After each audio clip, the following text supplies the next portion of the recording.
മാത്യു ഈ യഹോവയ്ക്ക് ഒരു പ്രശ്നമുണ്ടെന്ന് എന്നാണ് ആദ്യമായിട്ട് തോന്നിയത്? ഏത് വർഷം? 2014. 2014 മുമ്പ് വരെ വായിക്കുമ്പോ അതിനെങ്ങനെ കണ്ടുകൊണ്ടിരുന്നത്? ഭക്തിപൂർവ്വം വായിക്കല്ലേ, അപ്പം ഭക്തി നമ്മളെ അന്ധനാക്കുമല്ലോ. അനന്തരം യഹോവയുടെ കൈ എന്റെ മേൽ വന്നു. അപ്പൊ എനിക്ക് വന്നതും ആ സമയത്ത് തന്നെയാണല്ലോ പാസ്റ്റർ. ഇതൊരു പ്രശ്നമാണല്ലോ 2014. കള്ളത്തരം ശിവാസന കള്ളത്തരം. ഇത് ശ്രീനിവാസൻ പറഞ്ഞ പോലെ ഇരിക്കുന്നു. അതായത് ഈ പൊതുസമൂഹത്തിൽ ഈ ചില ഡാൻസുകളൊക്കെ പെർഫോം ചെയ്യുമ്പോൾ ആൾക്കാർ കൂടും, പക്ഷെ ഒരു കവിത ആലപിക്കാനോ നല്ലൊരു കാര്യം പറയാനോ ചെല്ലുമ്പോഴത്തേക്ക് അവിടെ ആള് കൂടുന്നില്ല, 10 പേരെ ഉണ്ടാകുന്നു. ഇതാണ് ഇത് തന്നെയല്ലേ അത് കറക്റ്റ്? അതായത് ഒരു പിന്നെ എന്താ പറയുന്ന സ്ട്രിപ്റ്റീസ് ഡാൻസോ എന്റെ സാധനം, ബാറിൽ ഡാൻസ് ആണ് അത്. മോശം. ഈ ഡാൻസിന് ആൾക്കാർ വ്യൂവേഴ്സ് കൂടുതലായിരിക്കും. എടാ പോടാ ചുമ്മാ. മറ്റേ കൃത്യമായ സാധനങ്ങൾ പറയുന്നിടത്ത് ആൾക്കാരുണ്ടാവില്ല. ഇങ്ങനൊരു സാധനം വരുന്നു, ആൾക്കാർ കൂടുന്നിടത്ത് എന്തോ പ്രശ്നമുണ്ട് എന്നുള്ളതാണ്. അല്ലെങ്കിൽ നല്ലത് കേൾക്കാൻ ആളുകാർ കുറവല്ലേ സെബാസ്റ്റ്യൻ? അത് കറക്റ്റ് തന്നെ. അത് ചെറിയ ഞങ്ങളുടെ പുതിയൊരു പറഞ്ഞതേ ഉള്ളൂ, ഒരു മനുഷ്യന്റെ ദോഷം കേൾക്കാനും സങ്കടം കേൾക്കാനും ഒക്കെയാണ് ആൾക്കാർ കൂടുതൽ. അതിനെ കുറിച്ചൊരു നല്ല വാക്ക് പറഞ്ഞാൽ കേൾക്കാൻ ആൾക്കാർ കുറവ്. അപ്പൊ പ്രിൻസ് ബ്രദറൊക്കെ പറയുന്ന നോർത്ത് ഇന്ത്യയിൽ പെന്തക്കോസ്ത് വളരുന്നു എന്നൊക്കെ പറയുമ്പോ അപ്പൊ ഈ സെയിം രീതിയിൽ നമുക്ക് റീഡ് ചെയ്യേണ്ടി വരും അല്ലേ? ഉദാഹരണത്തിന്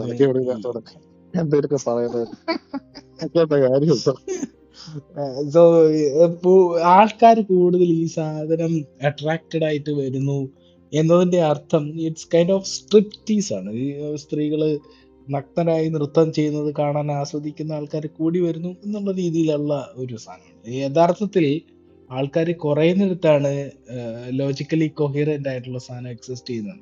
അതാണ് വാദം. അടിപൊളി, അത് പൊളിച്ചു. അല്ല പാസ്റ്റർ പറഞ്ഞതിനകത്ത് നിന്ന് എനിക്ക് കിട്ടിയ ഒരു ചില സാധനം വെച്ചിട്ടാണ് ഈ സാധനം പറഞ്ഞത്. പറയും അല്ല, ഞാന് പിന്നെ നിങ്ങൾ എന്തേലും പറയണ്ടേ അത് കേട്ട് മനസ്സിലാക്കാൻ പോന്നാണ്. ഞാനൊന്നും കേട്ടിട്ടുമില്ല. അത് ഇത്രയാണ് യോണസ് ബ്രദർ. അതായത് ഇപ്പം നമുക്ക് ഒരാളെ ചൂസ് ചെയ്യാണ്, നമുക്ക് ലീഡറായിട്ട് ചൂസ് ചെയ്യാം. അപ്പൊ നമ്മൾ ഒരുപാട് പേരെ ചരിത്രത്തിൽ തപ്പി, നമ്മുടെ ജീവിതത്തിൽ തപ്പി, നമ്മുടെ കുടുംബത്തിൽ തപ്പി. അപ്പൊ അങ്ങനെ തപ്പലൊക്കെ നടത്തി കഴിയുമ്പോൾ നമുക്ക് ജീസസ് ക്രൈസ്റ്റ് എന്നുള്ളൊരു വേർഡേ കിട്ടുന്നുള്ളൂ. വേറൊരാളെ ചൂസ് ചെയ്യാൻ കഴിയുന്നില്ല ഒരാൾക്കും. നിരീശ്വരവാദി ആയിക്കോട്ടെ, ഈശ്വരവിശ്വാസി ആയിക്കോട്ടെ, വിച്ചവർ റിലീജിയൻ ഈസ്, അങ്ങനെ ഒരാളെയും ചൂസ് ചെയ്യാൻ പറ്റുന്നില്ല. ഒരു വ്യക്തി എന്ന നിലയ്ക്ക് ജീവിച്ചതാണ് ഈ പറയുന്നത്. അങ്ങനെ കണ്ടെത്താനേ പറ്റുന്നുള്ളൂ. ജീസസ് ക്രൈസ്റ്റ് എന്നുള്ള ഒരു ഒറ്റ വേർഡേ ഉള്ളൂ. അതാണ് ഫസ്റ്റ് നമ്മൾ കണ്ടെത്തിയ കാര്യം ഇതിനകത്തുനിന്ന്, ഈ ഡിസ്കഷനകത്തുനിന്ന്. പിന്നെ രണ്ടാമത് കണ്ടെത്തിയ കാര്യം എന്ന് പറഞ്ഞാൽ പീപ്പിൾ ഫോളോവേഴ്സ്. അതായത് ആൾക്കാർ കുറെ പേര് ഒരു കാര്യം ഫോളോ ചെയ്യുന്നു. ഐസ്ക്രീം ഇഷ്ടപ്പെടുന്നവര്, ചായ ഇഷ്ടപ്പെടുന്നവർ, ചായ കുടിക്കുന്നവർ, മധുരമിട്ട ചായ, മധുരമിടാത്ത ചായ. അപ്പം the person who is liking more എന്നുള്ളത് ഇറലവൻ്റ് ആണ്. അവിടെ ഫാക്റ്റ് ഉണ്ടാവുന്നില്ല, സത്യം ഉണ്ടാകുന്നില്ല, ട്രൂത്ത് ഉണ്ടാകുന്നില്ല. അപ്പം കുറെ ആൾക്കാർ ഫോളോ ചെയ്യുന്നു എന്നത് എന്തല്ല, ഒരു മാനദണ്ഡമല്ല എന്നുള്ള രണ്ടാമത്തെ point. First, Jesus is the only one person who ever can been followed. The second thing, A mob is following something is A wrong thing. ഇതാണ് രണ്ട് കാര്യങ്ങളാണ് നമ്മൾ സംസാരിച്ചിരുന്നു. ഉരുത്തിരിഞ്ഞു വന്ന കാര്യം യൂനസ് കൈക്ക് ഇതിനകത്ത് സംസാരിക്കാം. അല്ല, പിന്നെ ഇതില് ഞാൻ മനസ്സിലാക്കണം എന്താ വെച്ചാല്, ഓരോ വ്യത്യസ്ത നിലപാടുകളുണ്ട്, ഓരോ വ്യത്യസ്തമായിട്ടുള്ള സാഹചര്യങ്ങളുണ്ട്. ആ സാഹചര്യങ്ങളും വ്യത്യസ്തമായ കാഴ്ചപ്പാടുകളുടെ വ്യൂവിൽ നിന്ന് നോക്കുമ്പോൾ പലർക്കും പല പേഴ്സണും പിന്നെ അവരുടെ പിന്നെ ബഹുമാനിക്കപ്പെടുന്ന വ്യക്തികളായി മാറും, അല്ലെങ്കിൽ ആരാധനാ പാത്രങ്ങളായി മാറും. അത് അവര് നിൽക്കുന്ന ഒരു വ്യൂ അത് എങ്ങനെയാണോ വെച്ചാൽ അതുപോലെയാണ് അവര് നിരീക്ഷിക്കപ്പെടുക. അത് സ്വാഭാവികം, അങ്ങനെ ആയിട്ടാണ് ഞാൻ മനസ്സിലാക്കണം. ഇപ്പോ ഓരോ മനുഷ്യന്റെ വ്യത്യസ്തമായിട്ടുള്ള കാഴ്ചപ്പാടിൽ അവര് നിലനിൽക്കുമ്പോൾ അവരുമായി ബന്ധപ്പെട്ട പ്രവർത്തനങ്ങളും കാഴ്ചപ്പാടുകളിലൂടെയും. അയ്യോ, ഇവിടെ ഭയങ്കര പട്ടികളെ ബഹളല്ല. അല്ല കേൾക്കുന്നുണ്ട്, പറഞ്ഞോളൂ. അത് നല്ല പോയിന്റ് ആണ്, പറഞ്ഞോളൂ. ഓക്കെയാണ്. അപ്പൊ ഞാൻ മനസ്സിലാക്കണത് എന്താ വെച്ചാല് വ്യത്യസ്ത കാഴ്ചപ്പാടുകളുള്ള ആളുകൾ ഉണ്ടാവാം. അപ്പൊ അവർക്ക് വ്യത്യസ്തമായിട്ടുള്ള കാഴ്ചപ്പാടിലൂടെ നോക്കുമ്പോൾ വ്യത്യസ്തമായിട്ടുള്ള ആളുകളെ അവരുടെ വ്യൂവില് കണ്ടെത്തുന്നത് സ്വാഭാവികമാണ്. അപ്പൊ അതിന് അവരുടേതായിട്ടുള്ള ചില കാഴ്ചപ്പാടുകളാണ് അവരെ അതിലേക്ക് നയിക്കുന്നത്. അതുകൊണ്ടായിരിക്കും ഓരോ ആളുകൾക്കും അങ്ങനെ തോന്നാനുള്ള കാരണം. ഇപ്പൊ എന്റെ വ്യൂവിൽ നിന്ന് ചിന്തിക്കുമ്പോൾ അതിന് വ്യത്യസ്തമായിട്ടുള്ള ഒരു ചിന്ത വരും. നിങ്ങളുടെ വ്യൂവിൽ നിന്ന് ചിന്തിക്കുമ്പോൾ അതിന്റെ വ്യത്യസ്തമായിട്ടുള്ള വേറൊരു ഘടകം വരും. അത് അങ്ങനെയാണ് ഞാൻ മനസ്സിലാക്കുന്നത്. പിന്നെ നിങ്ങൾ പറഞ്ഞ പോലെ ഭൂരിപക്ഷം ആരെങ്കിലും അല്ലെങ്കിൽ ഭൂരിപക്ഷമുള്ള ഒരു ഏതെങ്കിലും കാര്യത്തിന് അത് സത്യമായിക്കൊള്ളുന്നില്ല. അത് സത്യമായിക്കൊള്ളണമെന്നില്ല ഭൂരിപക്ഷം ഉണ്ട് എന്ന് വെച്ചിട്ട്. പക്ഷെ അത് എല്ലാ കാര്യത്തിനെയും ആ മാനദണ്ഡം കൊണ്ട് അളക്കാനും പാടില്ല എന്നാണ് ഞാൻ മനസ്സിലാക്കിയിട്ടുള്ളത്. അല്ല, അപ്പൊ ഏത് കാര്യത്തിലാണ് അത് എടുക്കാൻ പറ്റുക എന്നൊന്നും പറയൂ. ഇപ്പം യുനെസ്കോ പറയുന്നത് കുറെ ആൾക്കാർ ഫോളോ ചെയ്യുന്നത് കൊണ്ട് നമുക്ക് ഇത് സ്വീകരിക്കാം എന്ന് പറയുന്ന ഒരു കാര്യം, അത് എന്തുമായിട്ട് ബന്ധപ്പെട്ടിരിക്കുന്നു? അല്ല, ഞാൻ പറഞ്ഞത് ഭൂരിപക്ഷം ആളുകള് ഏതിനെങ്കിലും ഫോളോ ചെയ്യുന്നുണ്ട് എന്നത് കണ്ട് അതൊരു സത്യമാകണം എന്നില്ല എന്ന് ഞാൻ പറഞ്ഞു. ഭൂരിപക്ഷം ആളുകൾ ഒരു ഏതെങ്കിലും ഒന്നിനെ ഫോളോ ചെയ്യുകയോ അല്ലെങ്കിൽ അതിനെ ആസ്വദിക്കുകയോ ചെയ്യുന്നത് കൊണ്ട് അത് സത്യമാകണമെന്നില്ല എന്ന് ഞാൻ പറഞ്ഞത്. അതേസമയം തന്നെ ചില വിഷയങ്ങളില് ചിലത് സത്യവുമായിരിക്കും. അതാണ് ഞാൻ പറഞ്ഞത്. അതെ അതെ അതെ അത് ഏത് വിഷയമാണ്? ചില ആൾക്കാർ കൂടുതലായിട്ട് അത് ചൂസ് ചെയ്യുമ്പോൾ നമുക്കത് എങ്ങനെയാണത് അത് സത്യമാവുന്നത് എങ്ങനെയാണെന്നുള്ളതാണ്. യുനെസ്കോ ഞാൻ ചോദിച്ചു കേട്ടായിരുന്നോ? അതായത് ഈ കുറെ ആൾക്കാർ കൂടുതൽ പേര് ഇത് നമ്മൾ നോക്കുമ്പോഴേ, നമ്മൾ പുറത്തുനിന്ന് ഒബ്സർവ് ചെയ്യുമ്പോഴത്തേക്ക് കുറെ ആൾക്കാർ കൂടുതലായിട്ടും ഇത് ചൂസ് ചെയ്യുന്നു. ഓക്കെ, അതുകൊണ്ട് അത് ശരിയാകണമെന്ന് നമ്മൾ ഫോളോ ചെയ്യണം അല്ലേ? അതിനെ നമ്മൾ നോക്കി കാണണമെന്ന് പറയുന്നതിന്റെ റീസൺ എന്താണ്? അത് എന്താണ് അതിന്റെ അടിസ്ഥാനം? അല്ല, അത് നമ്മളെ ഭൗതിക സാഹചര്യത്തിൽ തന്നെ ഒരുപാട് വസ്തുതകളുണ്ട്. ഭൗതിക സാഹചര്യത്തിന് തന്നെ മനുഷ്യന് ഒരുപാട് അവന്റെ ജീവിതത്തിൽ വരുന്ന പൊതുവായ ജനങ്ങൾക്ക് എല്ലാവർക്കും അതില് മതവും ജാതിയും അല്ലെങ്കിൽ അതില് വർണ്ണ വർഗ വിവേചനം ഒന്നും ഉൾപ്പെടാതെ തന്നെ സാമൂഹികമായിട്ടുള്ള ചില വിപത്തുകളുണ്ട്. അപ്പോൾ ആ സാമൂഹികമായിട്ടുള്ള ആ വിപത്തുകളെ അത് നമുക്ക് ചിലപ്പോൾ ഭൂരിപക്ഷമായിട്ട് സങ്കല്പിച്ചു നോക്കുമ്പോൾ അത് ശരിയായിട്ട് വരാവുന്നതാണ്. അത് ചില വസ്തുതകളുണ്ട്. ഇപ്പോ ഒരു ഉദാഹരണം പറയുകയാണെങ്കിൽ, ഇപ്പൊ ഇന്ത്യ രാജ്യത്ത് ഇപ്പോ നടന്നു വരുന്ന ഒരു സബ്ജക്റ്റ് ഉണ്ട്. രാഹുൽ ഗാന്ധി കൊണ്ടുവന്ന നമ്മുടെ ജനാധിപത്യത്തിനെതിരായിട്ട് നിലനിൽക്കുന്ന ഒരു വിഷയവുമായി ബന്ധപ്പെട്ട് നമ്മൾ പരിശോധിക്കുമ്പോൾ ഒരു രാഷ്ട്രീയ പാർട്ടി അല്ലാത്ത മറ്റെല്ലാ പാർട്ടികളും രാജീവ് ഗാന്ധി അദ്ദേഹം ഈ വോട്ടുമായി ബന്ധപ്പെട്ട വിഷയത്തിൽ എല്ലാവരും യോജിച്ചു നിൽക്കുന്നു. സംഘപരിവാർ അല്ലാത്ത എല്ലാ പാർട്ടികളും അതിനോട് ഇന്ത്യയിലെ ഭൂരിപക്ഷം പാർട്ടികളും അതിനോട് യോജിച്ചു നിൽക്കുന്നു എന്നുള്ളത് അതുകൊണ്ട് തന്നെ ആ ഭൂരിപക്ഷത്തെ സത്യമായിട്ടാണ് മറ്റു വ്യത്യസ്തമായിട്ടുള്ള കാഴ്ചപ്പാടുകൾ ഈ പാർട്ടികൾക്കുണ്ടെങ്കിൽ കൂടി ആ ഒരു രാജ്യത്തെ ജനാധിപത്യം തകർന്നു പോകും എന്നുള്ള ഒരു കാഴ്ചപ്പാടില് ഈ കാര്യത്തെ അവരെല്ലാവരും അംഗീകരിക്കുന്നു. അതൊരു ഭൂരിപക്ഷ സത്യമാണ്. അതാണ് ഞാൻ പറയുന്ന ഒരു ഉദാഹരണം. അത് ഓക്കെയാണ്, അത് ഫാക്ച്വൽ സാധനമാണ്, അതിനകത്ത് എതിർപ്പൊന്നും എനിക്കില്ല. പക്ഷെ നമ്മൾ ഈ വിഷയം ദൈവവുമായി ബന്ധപ്പെട്ട് എടുക്കുകയാണ്, നമ്മൾ ഒരു ബെസ്റ്റ് റിലീജിയൻ എടുക്കുകയാണ് എന്നുള്ള നിലയ്ക്കാണ് നമ്മളിത് പരിഗണിക്കുന്നത്. അപ്പം ഞാൻ പ്രധാനമായിട്ട് കണ്ടത്, ഇപ്പം ഒരു വ്യക്തി എന്ന നിലയ്ക്ക് ചൂസ് ചെയ്യാൻ പറ്റുന്നത്, നമുക്ക് ഫോളോ ചെയ്യാൻ പറ്റുന്നത് എന്നുള്ള നിലയ്ക്കാണ്. നമ്മൾ നിരീശ്വരവാദമായി ചിന്തിക്കുന്നു, ബൈബിളിന്റെ കാര്യങ്ങൾ ചിന്തിക്കുന്നു, മറ്റ് മതങ്ങളുടെ എല്ലാ കാര്യങ്ങളും ചിന്തിക്കുമ്പോഴും Jesus Christ is a part different എന്നുള്ളതാണ്. ഒരു എക്സ്ട്രാ മൈൽ പുള്ളി പോയിരിക്കുകയാണ്. അപ്പൊ ആ ഒരു ആസ്പെക്ട് ചിന്തിക്കും. മറ്റേ നിങ്ങൾ പറഞ്ഞ പൊളിറ്റിക്കൽ ആസ്പെക്റ്റിൽ നിങ്ങൾ പറഞ്ഞത് കറക്റ്റ് തന്നെയാണ്, ഞാനും നിങ്ങളുടെ കൂടെ തന്നെയാണ്. ആമേൻ. പക്ഷെ ഈ ഒരു റിലീജിയസ് ഞാൻ അവിടെ പെർസ്പെക്റ്റീവ് പാസ്റ്റർ എന്താ പറഞ്ഞേ കേട്ടില്ല.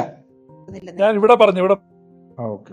അപ്പം റിലീജിയസ് പെർസ്പെക്റ്റീവ് നോക്കുമ്പോഴത്തേക്ക് ഇത് നമുക്ക് ചൂസ് ചെയ്യാൻ പറ്റുന്ന ഒരാളാണ്, നമുക്ക് ഫോളോ ചെയ്യാം. ഇപ്പം നമുക്ക് വിവാഹം കഴിക്കാതെ ഇരിക്കാം, നമുക്ക് മറ്റുള്ളവർക്ക് ഏതെങ്കിലും തരം കിട്ടുന്ന ഗെയിൻ ചെയ്ത നോളജ് നമുക്ക് ഷെയർ ചെയ്യാം, മലമണ്ട കയറിന്ന് പറയാൻ. അപ്പം അവന് വേണ്ടി ഞാൻ മരിക്കാൻ തയ്യാറാണ്. അപ്പം അവനെ ചിലപ്പം കൊല്ലാനുള്ള കുറെ ആൾക്കാർ വേണം, ഞാൻ ഫ്രണ്ടിൽ കയറി നിന്നിട്ട് മരിക്കാൻ തയ്യാറാണ്. ഇപ്പൊ ഇങ്ങനെയുള്ള സാഹചര്യങ്ങളിലേക്ക് നോക്കുമ്പോഴത്തേക്ക് എനിക്ക് ഇന്ന് ചൂസ് ചെയ്യാൻ പറ്റുന്ന വേറൊരു വ്യക്തിത്വമില്ല. Messi, Cristiano Ronaldo, Tom Cruise, ആരാണ് നമ്മുടെ boxing champion, nobody is giving me an example. ഇവരാരും എനിക്കൊരു എക്സാമ്പിൾ തരുന്നില്ല, പക്ഷേ Jesus Christ is giving me an example. Okay, നമ്മുടെ ലോജിക്കൽ റീസണിങ്, റാഷണൽ തോട്ട്, ഇതെല്ലാം നമ്മൾ നോക്കുമ്പോഴത്തേക്ക് ഇദ്ദേഹം ഓക്കെയാണ്, നമുക്ക് ഫോളോ ചെയ്യാം, ഹീറോ ആണ്, ലീഡ് ചെയ്യാൻ പറ്റുന്ന ഒരാളാണ്, നമുക്ക് ഓക്കെയാണ്. പക്ഷെ ഇങ്ങനെ ഒരാളെ നമുക്ക് കണ്ടെത്താൻ പറ്റുന്നില്ല. അപ്പം അത് ആ ഒരു രീതിയിലാണ് ഞാൻ ചോദിക്കുന്നത്. ഇപ്പം നിങ്ങൾ ഈ പറഞ്ഞ പെർസ്പെക്റ്റീവും ആ പോയിന്റും ശരി തന്നെയാണ്. പക്ഷേ അവിടെ ഒരു വിഷയം വരുന്നത് ഈ ഭൂരിപക്ഷം നമ്മളെങ്ങനെ കണ്ടെത്തി എന്നുള്ളതാണ്. ഈ രാഹുൽ ഗാന്ധി പറഞ്ഞ വിഷയം ഭൂരിപക്ഷമാണോ ഡിസൈഡ് ചെയ്തത് എന്നൊക്കെ ഉള്ളത് വേറെ വിഷയമാണ്. പക്ഷെ അതിനകത്ത് ഞാൻ കൂടെ ഉണ്ട്, ഞാൻ അതിനകത്തൊരാൾ തന്നെയാണ്. ഈ ഒരു ആസ്പെക്റ്റിലാണ് എൻ്റെ ചോദ്യം. ഈ ഒരു ക്ലിയർ ആണെങ്കിൽ, അല്ലെ ഇതിനകത്ത് എന്തെങ്കിലും ചോദ്യം തിരിച്ചു ചോദിക്കും. അല്ല, നിങ്ങൾക്ക് പിന്നെ നിങ്ങളുടെ വായനയുടെ അല്ലെങ്കിൽ അതിൻ്റെ നിങ്ങളുടെ പിന്നെ ഒരു പരിമിതി വെച്ചും കൊണ്ടാണോ അത് പറയുന്നത് എനിക്കറിയില്ല. നമ്മൾ ഒരു വ്യക്തിയെ വിലയിരുത്തുമ്പോൾ ആ വ്യക്തിയുമായി ബന്ധപ്പെട്ട് ആ വ്യക്തിയുടെ ജീവിത സാഹചര്യവും അദ്ദേഹത്തിന്റെ ജീവിതകാലത്ത് അദ്ദേഹം ഏതെല്ലാം പിന്നെ ഏതൊക്കെ പ്രവർത്തനങ്ങളിൽ അദ്ദേഹം പിന്നെ ഏതൊക്കെ പ്രവർത്തനങ്ങളിൽ അദ്ദേഹം പ്രവർത്തിച്ചു, അദ്ദേഹം ഏതൊക്കെ കാര്യങ്ങളിൽ ഇടപെടേണ്ടി വന്നിട്ടില്ല എന്നുള്ള കാര്യങ്ങളെ പരിശോധിക്കുമ്പോൾ പിന്നെ ഓരോ വ്യക്തിക്കും, ചില വ്യക്തികൾക്ക് ചില പിന്നെ പരിമിതമായിട്ടുള്ള പിന്നെ കാര്യങ്ങളിലാണ് വരേണ്ടതുള്ളൂ, ചില പരിമിതമായ കാര്യങ്ങളിൽ ഇടപെടേണ്ടി വരികയുള്ളൂ. അതേസമയം പിന്നെ ചില വ്യക്തികൾക്ക് കൂടുതൽ കാര്യങ്ങളിൽ ഇടപെടേണ്ടി വരും. അത് ഓരോ വ്യക്തികളുടെയും സാഹചര്യവുമായി ബന്ധപ്പെട്ട് അതങ്ങനെ പോവുകയാണ്. അപ്പൊ ആ നിലക്ക് നമ്മൾ പരിശോധിക്കുമ്പോൾ, ഒരു അധ്യാപകനെ നമ്മൾ പരിശോധിക്കുമ്പോൾ, ഒരു അധ്യാപകന് അയാളുടെ പിന്നെ അയാൾക്ക് കുട്ടികളെ പഠിപ്പിക്കുക എന്നുള്ള മാത്രമേ ഉള്ളൂ. അവിടെ ആ അധ്യാപകനെ സംബന്ധിച്ചിടത്തോളം അദ്ദേഹത്തിന് മറ്റു പ്രശ്നങ്ങളൊന്നുമില്ല. അതേസമയം ഒരു പോലീസുകാരനെ സംബന്ധിച്ച് നമ്മൾ നോക്കുമ്പോൾ, ആ പോലീസുകാരൻ അധ്യാപകന്റെ റോളും കൈകാര്യം ചെയ്യണം. അദ്ദേഹം പിന്നെ ചില ഭാഗത്ത് പോയിട്ട് അദ്ദേഹം അക്രമ സംഭവങ്ങൾ ഉണ്ടാകുമ്പോൾ തുടക്കത്തിൽ അവരെ പറഞ്ഞ് മനസ്സിലാക്കി കൊടുക്കണം. പിന്നെ അവിടെ ഉണ്ടാകുന്ന പിന്നെ പ്രശ്നങ്ങൾ പരിഹരിക്കാൻ വേണ്ടി രണ്ട് കൂട്ടര് തർക്കം ഉണ്ടാകുമ്പോൾ അതിന് മധ്യസ്ഥം വഹിക്കണം. അതുപോലെ പല കാര്യങ്ങളിലും ഇടപെട്ട് ഒരു പക്ഷേ പിന്നീട് അവർക്ക് പിന്നെ ആയുധം എടുക്കേണ്ടി വരും ഒരു പോലീസുകാരന്. അപ്പോ പോലീസുകാരന്റെ പിന്നെ ഏതാണോ ശരി, അധ്യാപകന്റെ ആണോ ശരി എന്ന് നമ്മൾ വിലയിരുത്തുന്നത് അവര് ഏർപ്പെട്ടിട്ടുള്ള കർമ്മങ്ങളുടെ അടിസ്ഥാനത്തിലാണ് നമ്മൾ മനസ്സിലാക്കേണ്ടത്. അപ്പോൾ ഒന്ന് വലുതും ഒന്ന് അങ്ങനെ നമ്മൾ നിരീക്ഷിക്കുമ്പോൾ വ്യത്യസ്തമായിട്ട് അവരേർപ്പെട്ട കർമ്മങ്ങളുണ്ട്. ആ കർമ്മങ്ങളെ അടിസ്ഥാനമാക്കുമ്പോൾ എന്തുണ്ടാവും, ഓരോ വ്യക്തിയും പിന്നെ ആ കർമ്മരംഗത്ത് മാത്രം ഒതുങ്ങി നിന്നത് കൊണ്ട് അവർക്ക് ചില കാര്യങ്ങളിൽ, ഇപ്പൊ ഒരു പോലീസുകാരനെ സംബന്ധിച്ചിടത്തോളം അദ്ദേഹത്തിന് ഒരുപാട് എതിർപ്പുകൾ നേരിടേണ്ടി വരും സമൂഹത്തിൽ. കാരണം അദ്ദേഹം പിന്നെ നാടിന്റെ സുരക്ഷ നോക്കണം, അതുമായി ഞാൻ ഈ പറഞ്ഞ കാര്യങ്ങളൊക്കെ നോക്കണം. പക്ഷെ ഒരു അധ്യാപകനെ സംബന്ധിച്ചിടത്തോളം ആരോപണങ്ങൾ വരാൻ വളരെ സാധ്യത കുറവാണ്. ഒരു അധ്യാപകനെ സംബന്ധിച്ചിടത്തോളം അദ്ദേഹം പരിമിതമായ വിദ്യാർത്ഥികളെ മാത്രം പഠിപ്പിച്ചാൽ മതി.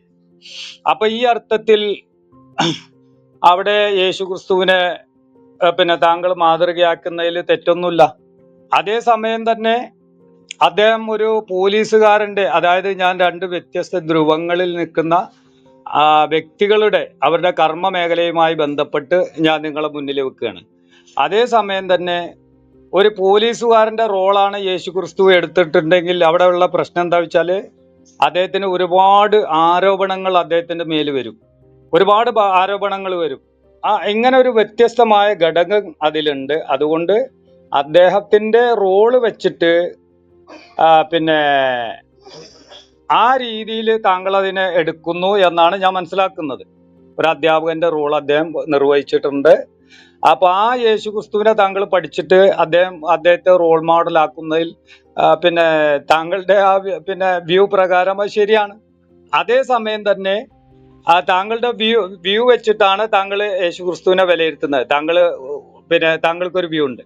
അതേസമയം താങ്കളുടെ വ്യൂ യേശു ക്രിസ്തു ഒരു പോലീസുകാരനാകുമ്പോൾ എന്താണ് അവിടെ താങ്കളുടെ വ്യൂവില് ആ യേശു ക്രിസ്തു വരില്ല. ഇതാണ് അവിടെ വ്യത്യാസമായി നിൽക്കുന്നത് ഞാൻ മനസ്സിലാക്കുന്നത്.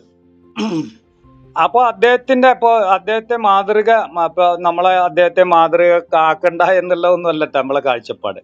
അദ്ദേഹത്തെ മാതൃകയാക്കണമെങ്കിൽ പൂർണ്ണമായ ഒരു മാതൃക അദ്ദേഹത്തില് പിന്നെ കണ്ടെത്താൻ കഴിയുന്ന പിന്നെ നമുക്ക് എല്ലാ വിഷയങ്ങളിലും ഒരു മാർഗദർശി അല്ലെങ്കിൽ ഒരു മാതൃകാ പുരുഷൻ എന്ന് പറയുമ്പോൾ ഒരു മനുഷ്യന്റെ എല്ലാ തലത്തെയും അത് സ്പർശിച്ചു പോകണം.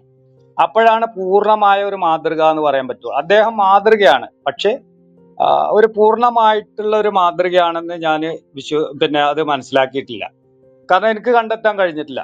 ഇപ്പൊ ഒരു ബൊക്കെ എന്ന് പറയുന്നത് എന്താണ്? ഒരു ബൊക്കേക്ക് അകത്ത് ഒരു ബൊക്കെ എന്ന് പറയുന്നത് എല്ലാ പുഷ്പങ്ങളും കൂടിയിട്ടുള്ള ഒരു സംവിധാനത്തെയാണ് നമ്മൾ ബൊക്കെ എന്ന് വിളിക്കുന്നത്. അതേസമയം നമ്മള് ചെണ്ടുമല്ലിയും ജമന്തിപ്പൂവും റോസ് പൂവും പിന്നെ കൂടിയിട്ടുള്ള ഒരു 3-4 പൂക്കളുള്ള ഒരു സംവിധാനത്തെ നമ്മൾ ബൊക്കെ എന്ന് വിളിക്കൂല. അപ്പൊ ആ ഒരു വ്യൂവില് നമ്മൾ അതിനെ നോക്കുമ്പോൾ എല്ലാ കാര്യത്തിലും അദ്ദേഹത്തെ എന്റെ കാഴ്ചപ്പാടില്, അത് നിങ്ങൾക്ക് അത് ഉൾക്കൊള്ളണമെന്നില്ല, എന്റെ കാഴ്ചപ്പാടിൽ എല്ലാ കാര്യത്തിലും അദ്ദേഹത്തെ ഒരു മാതൃകാ പുരുഷനായിട്ട് കാണാൻ കഴിയില്ല എന്നാണ് എന്റെ കാഴ്ചപ്പാട്. എല്ലാ കാര്യത്തിലുമാണ് കേട്ടോ പറയുന്നത്.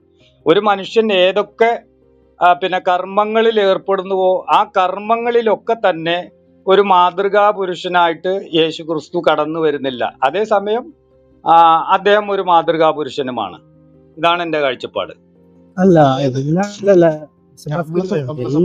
എല്ലാ കാര്യത്തിനും മാതൃകയാകാനായി അങ്ങനെ മാതൃകയാകാൻ പറ്റുമല്ലോ. കാരണം നമുക്ക് ചില കാര്യങ്ങളിലൊക്കെ മാതൃക എടുക്കാൻ പറ്റുമല്ലോ. ഇപ്പൊ എന്റെ സെക്ഷലായ അല്ലെങ്കിൽ ഇങ്ങനെയുള്ള മറ്റ് ദൈനംദിന ജീവിത സാഹചര്യങ്ങളൊന്നും നമുക്ക് എല്ലാവരുടെയും ഒരു മാതൃക കാണിക്കാൻ പറ്റും മറ്റൊരാളെ ഫോളോ ചെയ്തുകൊണ്ട്. അങ്ങനെ പറ്റുന്നാണ് ആള് പറയണത്. അതൊരു ബാലിശമായ കാര്യമാണ്. എല്ലാ മനുഷ്യം എന്ന് പറയുമ്പോൾ നമ്മൾ ഉള്ള ഒരു സംസാരം എല്ലാ കാര്യം കാരണം നമുക്കൊരു ഫെയ്ത്ത് ചിന്തിക്കേണ്ട കാര്യങ്ങളില്ലേ, നമ്മൾ ചിന്തിച്ചെടുക്കുന്ന കാര്യമില്ല. നമ്മളൊരാളും അങ്ങനെയുള്ളതൊന്നും നമ്മൾ ഒരാളെ മാതൃകയായിട്ട് ചിന്തിച്ചെടുക്കേണ്ട കാര്യമല്ല. നമുക്കൊരു ഫ്രീ അല്ലെങ്കിൽ നമുക്ക് സ്വതന്ത്രമായിട്ട് ചിന്തിക്കാനായിട്ടുള്ള ഒരു കഴിവും കാര്യങ്ങളും ഉള്ള സ്ഥിതിക്ക് അങ്ങനെയുള്ള കാര്യങ്ങളൊന്നും ആരും മാതൃകയാക്കുക. ചോദ്യത്തിലേക്ക് എന്റെ ചോദ്യത്തിലേക്ക് കിടക്കാം. അതായത് ഓക്കെ, ജീസസ് ക്രൈസ്റ്റിനെ എടുക്കുമ്പോഴത്തേക്ക് നിങ്ങൾ ചില കാര്യങ്ങളിൽ അദ്ദേഹത്തിൽ മാതൃക കണ്ടെത്തുന്നുണ്ട് എന്നുള്ളത് നിങ്ങൾ പറഞ്ഞ സ്ഥിതിക്ക് അത് ഏതൊക്കെയാണെന്ന് പറയാം. അല്ല, അതിനേക്കാൾ വേഗം ഞാൻ പറഞ്ഞല്ലോ, പിന്നെ അദ്ദേഹത്തിന്റെ മാതൃകാപരമായിട്ടുള്ള കാര്യങ്ങൾ എന്ന് പറയുമ്പോ അദ്ദേഹം വന്ന് അദ്ദേഹം ആ സമൂഹത്തോട് പ്രബോധനം നിർവഹിച്ചതിന്റെ കാതൽ, അദ്ദേഹം ആ സമൂഹത്തോട് പ്രബോധനം നിർവഹിച്ചതിന്റെ അതിന്റെ എന്തായിരുന്നു അതിന്റെ കാതലായിട്ടുള്ള ഭാഗം. അപ്പൊ അത് ഒരു മനുഷ്യനെ സംബന്ധിച്ചിടത്തോളം അത് ഉൾക്കൊള്ളാൻ കഴിയുന്നതാണ്. അദ്ദേഹത്തിനോട് നിത്യജീവൻ ലഭിക്കാൻ വേണ്ടിയിട്ട് എന്തൊക്കെ ചെയ്യണമെന്ന് ചോദിച്ചപ്പോൾ അദ്ദേഹം പിന്നെ അതിന് പറഞ്ഞു കൊടുത്ത ഉത്തരം വളരെ കറക്റ്റാണ്. അത് മാതൃകയാക്കാവുന്നതാണ്. അതാണല്ലോ ഏറ്റവും പിന്നെ അതിന്റെ ഏറ്റവും വലിയ അദ്ദേഹത്തില് പിന്നെ ഞാൻ കാണുന്ന ഒരു ഒരു വലിയ ഷിഫ്റ്റ് വന്നു. യൂനിസ് ഭായ്, നിങ്ങൾ ആരും അറിയാതെ ഈ ഡിസ്ക് മാറ്റിയിട്ടു. ലൈഫ് ഓഫ് ജീസസ് ആണ് നിങ്ങൾ ചർച്ച ചെയ്തുകൊണ്ടിരുന്നത്. പെട്ടെന്ന് പുള്ളി ടീച്ചിങ്ങിലേക്ക് പോയി. ലൈഫ് ആൻഡ് ടീച്ചിങ്സ് ഒരുമിച്ച് എടുക്കണ്ടേ? ലൈഫ് ആൻഡ് ടീച്ചിങ്സ് ഒരുമിച്ച് എടുക്കുമ്പോൾ യേശുവിന് സമഗ്രതയുണ്ട്. യൂനിസ് ഭായുടെ ആദ്യത്തെ വാദം പൊളിഞ്ഞു. എല്ലാ മേഖലയിലും ഇല്ലെന്ന്. എല്ലാ മേഖലയും സമ്പൂർണ്ണമായിട്ട് യേശു കവർ ചെയ്തിട്ടുണ്ട്. Either by his life or through his teaching. Completely covered ആണ്. ഇനി അതുകൊണ്ട് യേശുവിന്റെ ജീവിതം എല്ലാ മേഖലയിലും ഇല്ല, അപൂർണതയുണ്ട്, ചില മേഖലയിൽ സ്പർശിച്ചില്ല, അതുകൊണ്ട് മാതൃകയാക്കാൻ പറ്റുകയെന്ന് പറഞ്ഞപ്പോൾ അതിനെ അക്സെപ്റ്റ് ചെയ്തുകൊണ്ട് സെബാസ്റ്റ്യൻ തിരിച്ചു ചോദിച്ചു, അങ്ങനെയാണ് മാതൃകയാക്കാൻ പറ്റുന്നത് എന്താണെന്ന് ചോദിച്ചു കഴിഞ്ഞപ്പം യൂനിസ് ഭായ് തന്നെ ഒന്ന് പരുങ്ങി നോക്കിക്കഴിഞ്ഞപ്പോൾ പറഞ്ഞാൽ പെടുമല്ലോ എന്ന് തോന്നിയപ്പോൾ പയ്യെ യേശുവിൻ്റെ ഒരു ഉപദേശം എടുത്തു. അതൊരു ശരിയായ രീതിയല്ല യൂനിസ് ഭായ്. അല്ല, ഞാൻ പറയുന്ന ഞാൻ എന്താ വെച്ചാൽ എന്റെ കാഴ്ചപ്പാടും ഞാൻ വായിച്ചു മനസ്സിലാക്കി എന്നാണ് ഞാൻ പറയണത് ഷിബാസ്രേ. അതായത് ഞാൻ പറഞ്ഞതിന്റെ ഉദ്ദേശം അല്ല പിന്നെ ഇത് യോനസ് ഭായ്, ഇതില് നിങ്ങൾ മാതൃക പറഞ്ഞോളൂ, നിങ്ങൾക്ക് സമയമുണ്ട്. യുവർ ടൈം ഈസ് അല്ല, ഞാൻ അദ്ദേഹത്തെ മാതൃക പറഞ്ഞോളൂ, ജീസസിൽ കണ്ടെത്തിയ മാതൃകകൾ പറഞ്ഞോളൂ. ഞാൻ അദ്ദേഹത്തിൽ കണ്ടെത്തിയ ഏറ്റവും വലിയ മാതൃക അതാണ്. അത് എല്ലാവർക്കും സ്വീകരിക്കാൻ പറ്റിയൊരു മാതൃകയാണ്. പിന്നെ ആ മാതൃക അതാണ് ഞാൻ അദ്ദേഹത്തിൽ കണ്ട ഏറ്റവും വലിയ മാതൃക എന്ന് പറയുന്നത്. ഈ ഓർമ്മ ഉള്ളു. അതായത് പുള്ളി അത് ടീച്ചിങ്സ് ആണ് പുള്ളി പറയുന്നത്. നിങ്ങൾ ഏകദൈവത്തിൽ വിശ്വസിക്കണം എന്നുള്ള ടീച്ചിങ്സ് പറയുന്നു എന്നുള്ളതാണ് ഒരു മാതൃക. ഒരു ആക്ട് അല്ലല്ലോ, ഇത് ഉപദേശമല്ലേ സാധനം. അതന്നെ. അതായത് പറയുന്നത് ഞാൻ പറഞ്ഞെന്താ വെച്ചാല് പറയുന്നത് പ്രവർത്തിക്കുന്ന അതായത് ഒരു വ്യക്തി ഒരു കാര്യം പറയുമ്പോൾ ഒരു പ്രത്യേകിച്ച് ഒരു മഹാപുരുഷൻ അല്ലെങ്കിൽ പ്രവാചകൻ അല്ലെങ്കിൽ ഗുരു അദ്ദേഹത്തിന്റെ പ്രവൃത്തി പദത്തിലില്ലാത്തത് മറ്റൊരാളോട് പറയാൻ പാടില്ല. എന്റെ കാഴ്ചപ്പാട് അതാ. അതേസമയം സാധാരണ ഓരോ വ്യക്തികളൊക്കെ സാധാരണ അവരുടെ പിന്നെ കർമ്മത്തിലില്ലാത്ത കാര്യങ്ങളൊക്കെ മറ്റുള്ളവരോട് പറയും. അതേസമയം ഒരു ഗുരുവിനെ സംബന്ധിച്ചിടത്തോളം, ഒരു പ്രവാചകനെ സംബന്ധിച്ചിടത്തോളം അദ്ദേഹത്തിന്റെ പ്രവൃത്തി പദത്തിലില്ലാത്ത ഒരു കാര്യങ്ങൾ പറയാൻ പാടില്ല. അതേസമയം യേശുക്രിസ്തു പിന്നെ ഈ പറയുന്ന പിന്നെ അദ്ദേഹം പറഞ്ഞു കൊടുത്ത ഏകദൈവ വിശ്വാസം, ഏകദൈവ ആരാധന അദ്ദേഹം നിർവഹിച്ചിരുന്നതായിട്ട് പറയുന്നുണ്ട്. അപ്പൊ ആ പ്രവൃത്തിയും അദ്ദേഹത്തിന്റെ ഉപദേശവും ഒന്നിച്ചു പോകുന്നുണ്ട്. ഞാൻ അതുകൊണ്ടാണ് ഇത് മോശ ചെയ്യുന്നതല്ലേ, മോശ ചെയ്യുന്ന സെയിം പ്രവൃത്തി തന്നെയല്ലേ? അല്ല, നമ്മളിപ്പോ യേശുക്രിസ്തുവിനെ കുറിച്ച് അല്ലല്ല, നമ്മള് മോശയ്ക്ക് മുകളിൽ യേശുക്രിസ്തുവിനെ ചൂസ് ചെയ്തിരിക്കുകയാണ്. നമ്മള് മോശ ഉണ്ടായിരുന്നു, സോളമൻ ഉണ്ടായിരുന്നു, നമ്മള് ജീസസിനെ ചൂസ് ചെയ്യാണ്. ധാർമ്മികമായി ബെറ്റർ ആണ് ഒരു ഹ്യൂമൻ ബീങ് എന്നുള്ള നിലയ്ക്കോ അല്ലെങ്കിൽ പ്രവാചകൻ എന്ന നിലയ്ക്ക് ചൂസ് ചെയ്യാണ്. അപ്പൊ ചൂസ് ചെയ്യുന്നിടത്ത് നമ്മൾ ചില കാര്യം അഡീഷണൽ ആയിട്ട് കണ്ടെത്തുകയാണ്. അപ്പൊ കണ്ടെത്തുന്ന കാര്യത്തില് പിന്നെ ഈ മോശയ്ക്ക് ഉപരിയായിട്ട് ഇദ്ദേഹം ചെയ്തത് എന്താണ്? അങ്ങനെയാണ്? അല്ല, അങ്ങനല്ലേ. സെബാസ്റ്റ്യൻ, നിങ്ങളെ ചോദ്യം എന്താ എന്നോട്? ഞാൻ യേശുക്രിസ്തുവിനെ മാതൃകയാക്കുന്നു എന്ന ചോദ്യത്തിനാണ് എന്റെ ഉത്തരം. അവിടെ മോശയെ കൊണ്ടുവരേണ്ട ഒരു കാര്യമില്ല. കാരണം അവിടെ നിങ്ങളെ ചോദ്യം എനിക്ക് നൽകുന്ന ചോദ്യവും ഉത്തരവും അവിടെ അതിൽ കിടക്കുക. അതായത് യേശുക്രിസ്തുവിനെയാണ് ഞാൻ തെരഞ്ഞെടുക്കുന്നത്. അപ്പൊ പിന്നെ ആ യേശുക്രിസ്തുവിനല്ലേ ഞാൻ പറയേണ്ടത്. അതുകൊണ്ടാണ് ഞാൻ ആ യേശുക്രിസ്തുവിന്റെ ഈ മാതൃക ഇവിടെ പറഞ്ഞത്. അവിടെ മോശയെ കൊണ്ടുവരേണ്ട ഒരു പ്രശ്നമല്ലല്ലോ. നിങ്ങൾ യേശുക്രിസ്തുവിനെ എനിക്ക് എന്റെ മുന്നിൽ ഇട്ട് തന്നിട്ട് പിന്നെ ഞാൻ എന്തിനാണ് മോശയെ പോയിട്ട് അവിടെ കൊണ്ടുവരേണ്ട ഒരു വിഷയമല്ലല്ലോ. അപ്പൊ അദ്ദേഹത്തിന് എന്താണ് എനിക്ക് മാതൃകയാക്കാൻ പറ്റിയത്? അത് അദ്ദേഹത്തിന്റെ പ്രവൃത്തിയിലും അദ്ദേഹത്തിന്റെ വാക്കിലും ഉണ്ടായിരുന്നതാണ്. അതുകൊണ്ടാണ് ഞാൻ അത് എടുത്തു പറയാനുള്ള കാരണം. മറ്റത് നമ്മളെ വിഷയമല്ലല്ലോ മോശ. അതുകൊണ്ടാണ് ഞാൻ അങ്ങനെ പറഞ്ഞത്.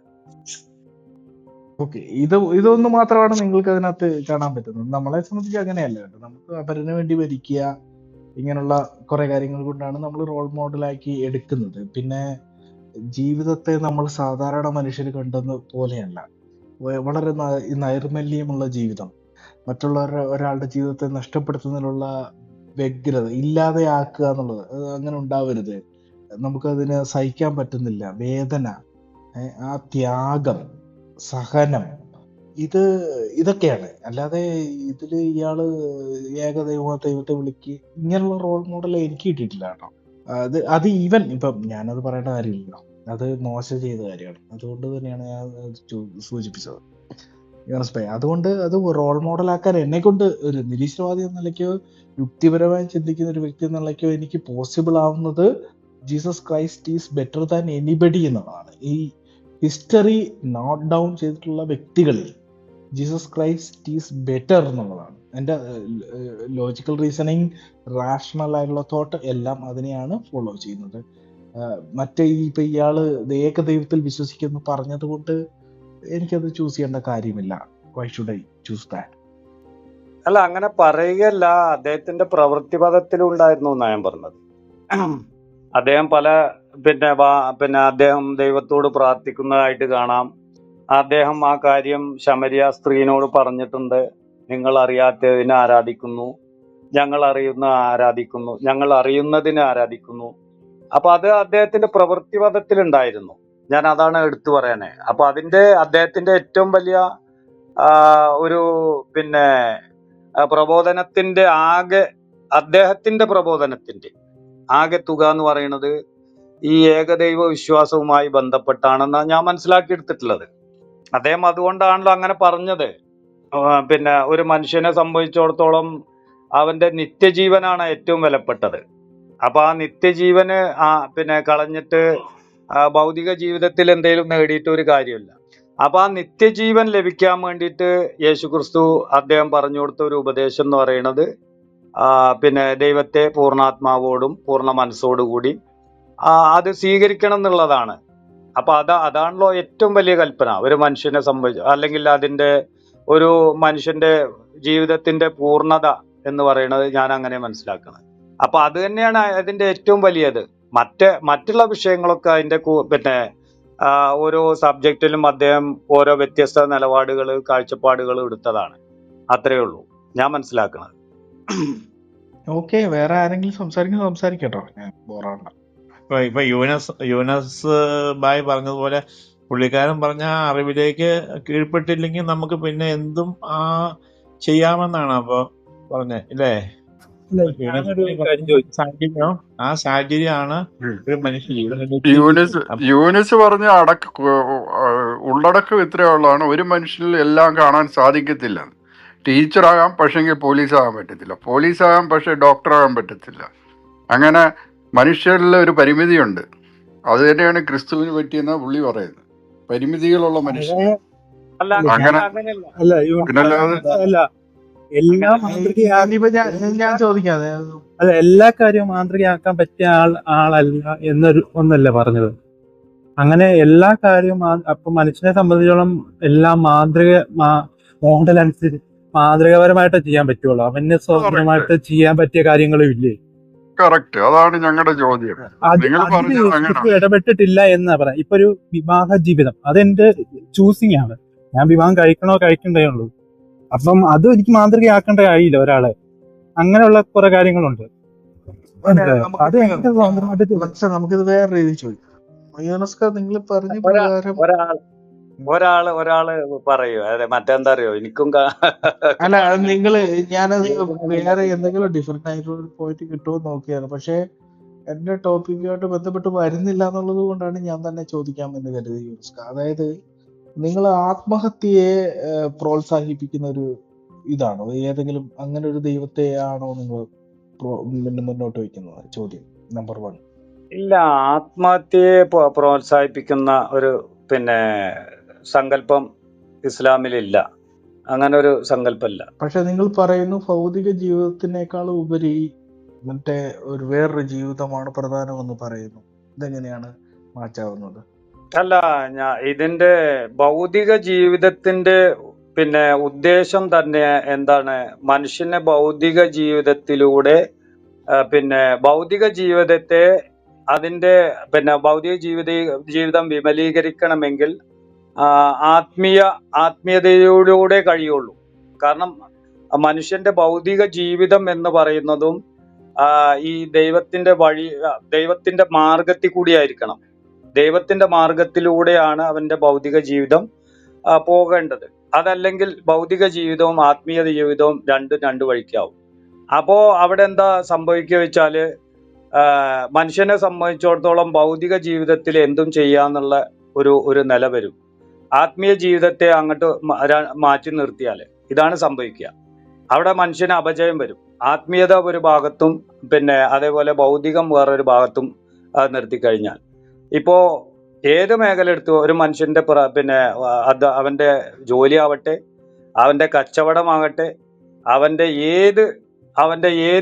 ഏത് വിഷയമായിട്ട് ഭൗതിക ജീവിതം എടുത്തു നോക്കിയാലും ഇത് രണ്ടിനെയും മാറ്റി നിർത്താൻ കഴിയുന്ന ഒന്നല്ല.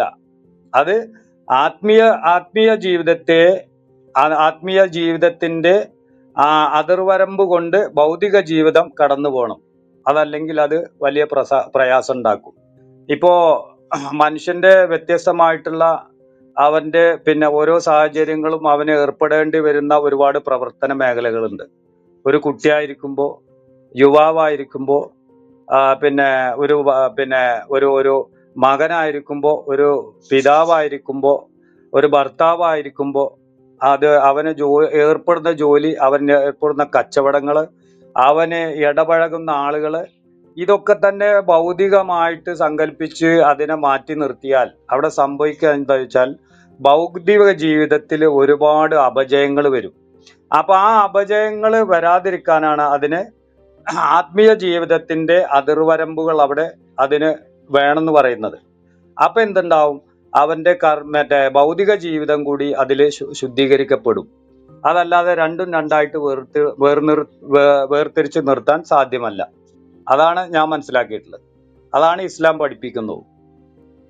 അല്ല യോനസ്ക, അത് ശരിയല്ല. കാരണം ഈ ആർഗ്യുമെന്റ് വർക്ക് ആവില്ല. ഇതിന്റെ റീസൺ ഞാൻ പറഞ്ഞുതരാം. ഇപ്പം യുനെസ്കോയോട് പറയുകയാണ്, നിങ്ങൾ ഏക ദൈവമായിട്ട് ശ്രീരാമനെ ഉള്ളൂ എന്ന് നിങ്ങളോട് പറയുകയാണ്, ഇല്ലെങ്കിൽ നിങ്ങൾക്ക് ഇത് കഴിക്കാവുന്ന ഒരു ടാബ്ലറ്റ് തരും. ഈ ടാബ്ലറ്റ് പോസിബിളി നിങ്ങളെ ഡെത്തിലേക്ക് കൊണ്ടുപോകും. സൈനൈഡാണ് ഒരു ടാബ്ലറ്റ് ഉള്ളത്. നിങ്ങൾ ഏത് ചൂസ് ചെയ്യും? എനിക്ക് ചോദ്യം മനസ്സിലായില്ല, ഒന്ന് പറയും. അതായത് നിങ്ങൾക്ക് രണ്ട് ഓപ്ഷനേ ഉള്ള അവൈലബിൾ ആയിട്ട്. നിങ്ങൾക്ക് ശ്രീരാമനാണ് ഏകദൈവം എന്ന് പറയണം, അല്ലെങ്കിൽ നിങ്ങൾ ഒരു ടാബ്ലറ്റ് കഴിക്കാൻ തരും. ആ ടാബ്ലറ്റ് എന്നത് സൈനൈഡാണ്, നിങ്ങൾ മരിക്കും. ഓക്കെ, ആത്മഹത്യയാണ് സാധനം. നിങ്ങളുടെ സ്വയം കൺസെന്റോടുകൂടി മേടിച്ച് കഴിക്കുകയാണ് ചെയ്യുന്നത്. അതുകൊണ്ടാണ് ആത്മഹത്യ എന്ന് ഞാൻ പറഞ്ഞത്. നിങ്ങൾ സ്വയം മേടിച്ചിട്ട് ഈ സാധനം കഴിയും. അല്ലെങ്കിൽ നിങ്ങൾക്ക് എന്ത് പറയണം? ശ്രീരാമനാണ് ഏകദൈവം. ഈ രണ്ട് ഓപ്ഷനേ ഉള്ളൂ. ഇവിടെ എന്താണ് ചെയ്യുക? അതായത് ശ്രീരാമനാണ് ഏകദൈവം എന്ന് പറഞ്ഞ് ഒരു വ്യക്തി സയനൈഡും പിന്നെ അദ്ദേഹത്തിന്റെ കയ്യിലുണ്ട്. അപ്പോ ശ്രീരാമനാണ് ഏകദൈവം എന്ന് പറഞ്ഞിട്ടില്ലെങ്കിൽ ഒരു നിർബന്ധിതാവസ്ഥ അവിടെ വരികയാണ്. അതായത് ഈ സയനൈഡ് ബലമായിട്ട് കഴിപ്പിക്കും, അങ്ങനെയാണോ ഉദ്ദേശം? ഇല്ല, ബലമില്ല, കൺസെന്റ് ആണ്. നിങ്ങൾക്ക് ചൂസ് ചെയ്യാം. Either or. ശ്രീരാമനാണ് ഏകദൈവം, രണ്ടും ചൂസാണ് അല്ലെ? ചൂസ് ചെയ്യാം. അതില് അവിടെ നിർബന്ധിതാവസ്ഥ അല്ലെങ്കിൽ പിന്നെ അപ്പൊ അവിടെ എന്നെ സംബന്ധിച്ചിടത്തോളം ഒരു വിഷയമല്ല. കാരണം ശ്രീരാമന് ഇപ്പൊ നമ്മളിപ്പോ ശ്രീരാമൻ എന്ന് പറയുന്നത് എന്താണ്? നമ്മൾ ഇന്ന് സംഭവലോകത്ത് ഇരുന്നു കൊണ്ടാണ് നമ്മൾ ശ്രീരാമൻ എന്ന് പറയുന്നത്. അപ്പൊ ശ്രീരാമൻ എന്ന് പറയുന്നത് ഒരു എന്താണ് മനുഷ്യനായിട്ടാണ് ചിത്രീകരിക്കുന്നത്. കൗസല്യയുടെ പുത്രനായിട്ടാണ് അവിടെ ശ്രീരാമൻ വരുന്നത്. അപ്പോൾ തീർച്ചയായിട്ടും അദ്ദേഹം ഒരു മനുഷ്യനാണ്. അപ്പോൾ ആ വ്യക്തിയെ ഒരിക്കലും ഏകദൈവമായിട്ട് വിശ്വസിക്കാൻ കഴിയില്ല. രണ്ടാമത്തത് സയനൈഡ് കഴിക്കുക എന്നുള്ളത് നമ്മളെ സംബന്ധിച്ചിടത്തോളം അത് ആത്മഹത്യപരമാണ്. അറിഞ്ഞുകൊണ്ട് ഇത് ഒരു മനുഷ്യന്റെ ജീവൻ കളയെന്ന് പറയും. അപ്പൊ അത് രണ്ടും ചെയ്യാതിരിക്കാനുള്ള എനിക്ക് അതില് തെരഞ്ഞെടുപ്പ് ഉണ്ടല്ലോ ബ്രദറെ. അപ്പൊ അതിലെന്താ എനിക്ക് പ്രശ്നം? ഇല്ലില്ല, ഇതിൽ ഏതെങ്കിലും ഒന്നേ പറ്റുള്ളൂ. അപ്പൊ അവിടെ നിർബന്ധിക്കല്ലേ ചെയ്യണത്? ഇല്ല, നിർബന്ധമില്ല. നിങ്ങൾ ചൂസ് ചെയ്യാം. രണ്ടിലേതെങ്കിലും ചൂസ് ചെയ്യാം. അതെ, എനിക്ക് ചൂസ് ചെയ്യാതെ ഇരിക്കാൻ ചെയ്യാലോ. ചൂസ് ചെയ്യാതിരിക്കുമെങ്കിൽ അപ്പൊ അവിടെ നിർബന്ധം വരില്ല ബ്രദറെ. ഞാൻ ഇത് രണ്ടും ഉപയോഗിക്കൂല എന്ന് പറഞ്ഞാൽ പോവുകയാണെങ്കിൽ അപ്പൊ അവിടെ നിങ്ങൾ ഈ പറയുന്ന നിർബന്ധിതാവസ്ഥ വരികയാണ്. അവിടെ ചൂസ് ചെയ്യാനില്ല. ഒന്നെങ്കിൽ നിങ്ങൾ നിർബന്ധിതാവസ്ഥയാണെന്ന് പറയണം അവിടെ. അത് ചൂസ് ചെയ്യാ, ഇത് ഏതെങ്കിലും ഒന്ന് ചൂസ് ചെയ്യാം എങ്കിൽ അവിടെ നിർബന്ധിതാവസ്ഥ അല്ലെങ്കിൽ എനിക്ക് ഇത് രണ്ടും വിശ്വാസമില്ലാറിന് പോവാലോ. അവിടെ പ്രശ്നം എന്താ? അല്ല, ഇവിടെ നിങ്ങളുടെ ജീവൻ നിലനിർത്തുക എന്നുള്ളതാണ് ഇവിടുത്തെ പ്രൈം. നിങ്ങളുടെ ജീവൻ എന്റെ ജീവൻ നിലനിർത്താൻ എനിക്ക് ശ്രീരാമനെ ഞാൻ വിശ്വസിക്കുന്നില്ല. അതേപോലെ എനിക്ക് ഈ പറയുന്ന മറ്റേ നിങ്ങൾ പറഞ്ഞ വിഷം കഴിക്കാൻ അത് എന്റെ മതം അനുവദിക്കുന്നില്ല പറഞ്ഞാൽ എനിക്ക് അവിടുന്ന് പോവാലോ. അവിടെ പറ്റില്ല ചൂസ് ചെയ്യല്ലേ. പറ്റില്ല. നിങ്ങൾക്ക് ഈ രണ്ട് ഓപ്ഷനാണ്. അപ്പൊ നിർബന്ധിതാവസ്ഥ വന്നില്ല ഒരു അതുകൊണ്ടേ. നിർബന്ധിതവും അപ്പൊ ഇല്ല ഇവിടെ, പഞ്ചായത്ത് നിർബന്ധം ഇല്ല. നിങ്ങൾക്ക് ചൂസ് ചെയ്യാന്ന്, രണ്ടും ഉണ്ട്, ചൂസ് ചെയ്യാം. അതെങ്ങനെയാ അത് ശരിയാവൂല. അത് സെബാസ്റ്റ്യൻ ശരിയാവൂല. ഒന്നെങ്കിൽ നിർബന്ധിതാവസ്ഥ ഉണ്ടെന്ന് നിങ്ങൾ പറയണം, ഇല്ല, അല്ലെങ്കിൽ അവിടെ നിർബന്ധിതാവസ്ഥ ചൂസ് ഇല്ല. ചെയ്യാൻ നിർബന്ധിതാവസ്ഥ ഇല്ല. നിർബന്ധിതാവസ്ഥ അല്ലെങ്കിൽ എനിക്ക് പോവാലോ. പോകാൻ പറ്റില്ല. ഈ എനിക്ക് രണ്ടിലേതെങ്കിലും ഒന്ന് ചൂസ് ചെയ്യാൻ പറ്റുള്ളൂ. ബ്രദറെ, അപ്പോഴാണ് ഇതിന് നിർബന്ധിതാവസ്ഥ എന്ന് പറയുന്നതേ. അതെന്താ മനസ്സിലാക്കാത്തത്? അല്ല, നിങ്ങളുടെ എനിക്ക് ചൂസ് ചെയ്യാൻ അതല്ല യൂനസ് ഭായ്. ഞാൻ പറയട്ടെ, എനിക്ക് ഇതിലേതെങ്കിലും ഒന്ന് തെരഞ്ഞെടുത്തേ നടക്കൂ എന്നുള്ള ഒരു അവസ്ഥയല്ല അവിടെ വരുന്നത്. അതിനാണ് നിർബന്ധിതാവസ്ഥ. മറ്റൊരു വ്യക്തിയുടെ നിർബന്ധത്തിന് വഴങ്ങുക എന്നുള്ളതാണ്. അതാണ് അതിന് പറയാ. ഇത് എക്കാലം അവിടെ ഉള്ളതല്ലേ യൂനസ് ഭായ്? നിങ്ങൾക്ക് നിങ്ങളുടെ മുമ്പിൽ നിങ്ങളുടെ ഈ സാധനങ്ങളെല്ലാം കൊണ്ടുതരുന്ന എല്ലാ ഓപ്ഷൻ. ഇപ്പൊ ഇവിടെ രണ്ട് ഓപ്ഷനേ ഉള്ളൂ. കൃഷ്ണനെ വിളിക്കാം, സരസ്വതിയെ വിളിക്കാം, ഭദ്രകാളിയെ വിളിക്കാം, എന്നിട്ട് 10-25 ഓപ്ഷൻ ഞങ്ങൾ തരികയാണ്. എത്ര 36 കോടി ഓപ്ഷൻ തരികയാണ്. 36 കോടി. അങ്ങനെയല്ലല്ലോ. ഇപ്പൊ ഇത് നിങ്ങൾക്ക് എപ്പോഴും ഇത് എക്സിസ്റ്റിംഗ് ആണ്. അതായത് നിങ്ങളൊരു തുണി എടുക്കുന്ന കാര്യം, നിങ്ങൾ കണ്ണട വെക്കുന്ന കാര്യം, നിങ്ങൾ ഭക്ഷണം കഴിക്കുന്ന കാര്യം, നിങ്ങൾ ചോറ് മേടിക്കുന്ന കാര്യം, അരി മേടിക്കുന്ന കാര്യം ഉൾപ്പെടെ നിങ്ങളുടെ ചൂസിലല്ല. നിങ്ങൾക്ക് ഇതിനകത്ത് അവൈലബിൾ ഓപ്ഷനിൽ സെലക്ട് ചെയ്യാനുള്ള സാധനമേ ഉള്ളൂ. മനസ്സിലായി? എനിക്ക് ഞാൻ തന്നെ നിർമ്മിച്ച ഒരു സാധനം കൊണ്ടുവരൂ, നടക്കില്ല. ഈ അരിയാണെങ്കിലും മീനാണെങ്കിലും എല്ലാം നിങ്ങളുടെ മുമ്പിൽ വന്നിട്ട് നിങ്ങൾ ചൂസ് ചെയ്യാനുള്ള ഒരു സാധനമേ ഉള്ളൂ. അപ്പൊ ഇവിടെ നിന്നിട്ട് നിങ്ങളുടെ ജീവൻ രക്ഷിക്കാന്നുള്ള പ്രൈം ഒബ്ജക്റ്റീവ് വെച്ചിട്ടാണ് എനിക്ക് എന്റെ ജീവൻ രക്ഷിക്കണം. ഇതാണ് പെർസ്പെക്റ്റീവ്. എന്റെ ജീവൻ പറയുന്നത് കേൾക്കൂ. ആത്മഹത്യയിൽ നിന്ന് എങ്ങനെ മാറി നിൽക്കുന്നു, എങ്ങനെയാണ് ഒരു മനുഷ്യൻ ആത്മഹത്യ മാറി നിൽക്കുന്നത്? അവൻ മരിക്കാതിരിക്കാൻ ശ്രമിക്കുക എന്നുള്ളതാണ്. ഓക്കെ, ആത്മഹത്യയിൽ നിന്ന് ഞാൻ മാറി നിൽക്കുന്നത് എങ്ങനെയാണ്? എനിക്ക് മരിക്കാനുള്ള ഏതൊരു സാധ്യതകളെയും തടയുക എന്നുള്ളതാണ്. റോഡ് ആക്സിഡന്റ്, വണ്ടിയുടെ അടിയിൽപ്പെട്ട് തവള മരിക്കുന്നത് പോലെ മരിക്കാതിരിക്കുക. അല്ല, വണ്ടി ഹാർഷായിട്ട് ഡ്രൈവ് ചെയ്ത് ഡ്യൂക്കിലൊക്കെ പോകുന്നതല്ല, പറന്ന് ആത്മഹത്യയാണ് സാർ. Suicidal attempt. പുള്ളി പോയി മരിക്കുകയാണ്, ഇടിച്ച് മരിക്കുകയാണ്. നമ്മൾ പറയുമോ ചൂസ് ചെയ്തിട്ടാണോ മരിച്ചത്, അവൻ ആത്മഹത്യയല്ല എന്ന് പറയാൻ പറ്റുമോ? ഈ ഡീഡ് സൂയിസൈഡ്, ആ സ്പീഡിൽ ഓടിച്ചിട്ടാണ് ആത്മഹത്യയാണ് ചെയ്തത്. അപ്പൊ അതുപോലെ സൂക്ഷിക്കാതെ ശ്രദ്ധിക്കാതെ ഒക്കെ ജീവിക്കുന്നതിന്റെ ഭവിഷ്യത്താണ്. അപ്പം നിങ്ങളുടെ മുമ്പിൽ 36,000 കോടി ഓപ്ഷൻ, 36,000 കോടി ദൈവങ്ങളെ ചൂസ് ചെയ്യാനുള്ള ഓപ്ഷനാണ് തരുന്നത്. അല്ലെങ്കിൽ നിങ്ങൾക്ക് സൈനൈഡ് കഴിക്കാം. ആത്മഹത്യ ചെയ്യാനുള്ള അവസരവുമുണ്ട്, ജീവിക്കാനുള്ള അവസരമുണ്ട്. നിങ്ങൾ ഏത് ചൂസ് ചെയ്യണം? ചോദ്യം. അല്ല, എന്നെ സംബന്ധിച്ചിടത്തോളം നിങ്ങളെ വ്യൂ അങ്ങനെ ആയിരിക്കും. എന്റെ വ്യൂ അതാണ്. അവിടെ ഒരു നിർബന്ധിതാവസ്ഥ വരുന്നുണ്ട്. അപ്പോ അതിന് ഓപ്ഷൻ മുന്നോട്ട് വെക്കുന്നത് ആരാണെന്ന് ഉള്ള ഒരു കാര്യം അവിടെ ചർച്ച ചെയ്യപ്പെടണം.